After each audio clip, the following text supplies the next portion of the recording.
France, le cancer de l'estomac touche près de 9000 personnes tous les ans, se situant ainsi au 5e rang des cancers. Environ 66% des patients concernés sont des hommes. Quelles sont les causes et les symptômes de cette pathologie? Quels en sont les moyens de prévention? L'estomac est un organe creux situé entre l'œsophage et le duodénum. Il participe à la digestion par l'intermédiaire des sucs gastriques. Dans 9 cas sur 10, le cancer de l'estomac est un adénocarcinome, c'est-à-dire qu'il se développe à partir des cellules glandulaires situées sur la paroi de l'estomac. Par ailleurs, 80% des cancers gastriques ont pour origine une infection bactérienne impliquant l'Helicobacter pylori. Présente chez environ 50% de la population, cette bactérie se révèle cancérogène lorsqu'elle se propage dans la muqueuse de l'estomac et ne provoque le développement d'un cancer de l'estomac que dans moins de 1% des cas. Les autres facteurs de risque du cancer gastrique sont un mauvais régime alimentaire, généralement lié à un excès de sel, le tabagisme et les antécédents familiaux. Quels sont les symptômes du cancer de l'estomac? Point milieu brûlure d'estomac. Point milieu difficulté à digérer. Point milieu perte d'appétit. Point milieu anémie. Point milieu fatigue. Point milieu sensation d'inconfort au niveau de l'abdomen. Point milieu nausées et vomissements. Point milieu saignement. Le cancer de l'estomac se développe de manière silencieuse en présentant peu de symptômes au début de la maladie. Ainsi, si vous reconnaissez ces signaux d'alerte, passez un examen de santé et consultez sans plus tarder un spécialiste de la gastro-entérologie. Quels sont les moyens de prévention? Arrêtez le tabac. Le tabagisme est reconnu comme l'un des principaux facteurs de risque du cancer de l'estomac.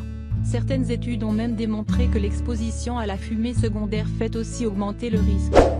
Il est donc fortement recommandé d'arrêter de fumer. Vous pouvez vous rendre à un centre d'arrêt du tabac près de chez vous ou consulter un médecin pour vous y aider.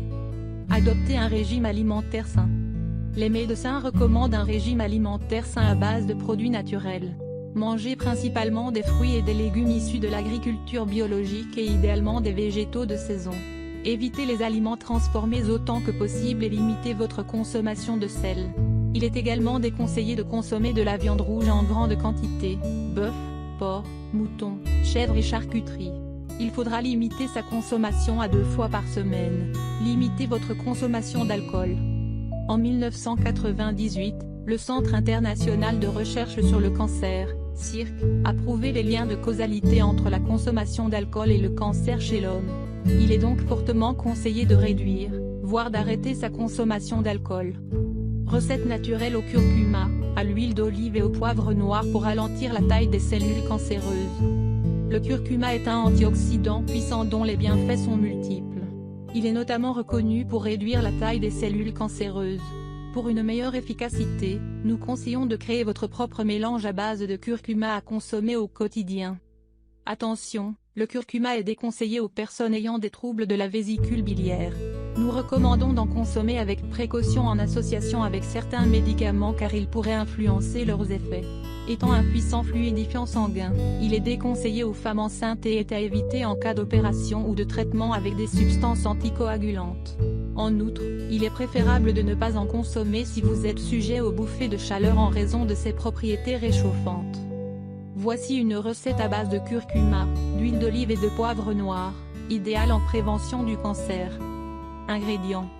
Point milieu une pincée de poivre noir. Point milieu une demi-cuillère à soupe d'huile d'olive. Point milieu une demi-cuillère à thé de curcuma. Préparation. Mélangez les ingrédients dans un bol puis ajoutez ce mélange à vos soupes, salades ou autres plats. Évitez de réchauffer ce mélange ou de le consommer tard dans la soirée. Attention, le poivre noir est déconseillé en cas d'ulcère, de gastrite ou d'hémorroïdes car il irrite les muqueuses.